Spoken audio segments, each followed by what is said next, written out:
হবিগঞ্জের মাধবপুর উপজেলার চৌমুহনী ইউনিয়নের জয়পুর গ্রামে রাস্তা দখল করে বেড়া দেওয়ায় অন্তত 10টি পরিবার গৃহবন্দী অবস্থায় দিন কাটাচ্ছে।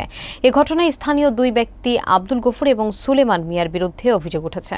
বিস্তারিত দেখুন নাহিদ মিয়ার তথ্যচিত্রে। স্থানীয়রা জানান, বহুদিন ধরে গ্রামবাসী যে রাস্তা দিয়ে যাতায়াত করেন সম্প্রতি ওই রাস্তা দখল করে তাতে বাঁশের বেড়া দিয়ে বন্ধ করে দেন অভিযুক্তরা। এতে এলাকার নারী, শিশু ও বৃদ্ধরা চরম দুর্ভোগে পড়েছেন। জরুরি প্রয়োজনে কেউ বাহিরে যেতে পারছেন না।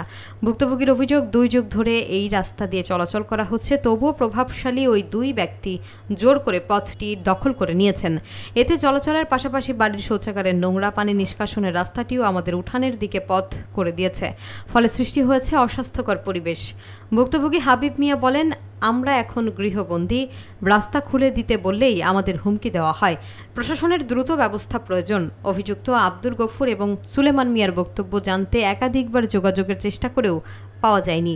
মাধবপুর উপজেলা সহকারী কমিশনার মোহাম্মদ মুজিবুল ইসলাম বলেন, এমন ঘটনা অত্যন্ত দুঃখজনক। চলাচলের রাস্তা দখল করা আইনগত অপরাধ। বিষয়টি তদন্ত করে প্রয়োজনীয় ব্যবস্থা নেওয়া হবে।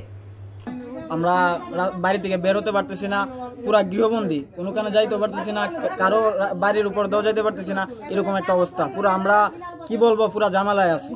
মানে বাজার হাটও যেতে পারতেছি না, আমরা যে বাজার হাট করে খাবো এরকম কোনো ব্যবস্থাও নাই আমাদের। মানে আমরা ঘর থেকে বের হইতে পারতেছি না। আমি যাইতে পারি না, বাইরে পারি না, একটা আবিদার মাদ্রাসা লয়ে যেতে পারি না, স্কুলে লয়ে যেতে পারি না, প্রাইভেটও লয়ে যেতে পারি না।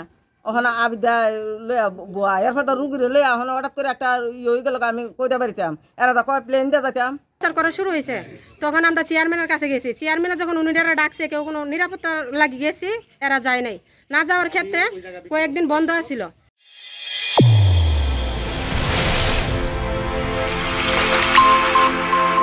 চ্যানেল A1 হৃদয় রেসপন্স।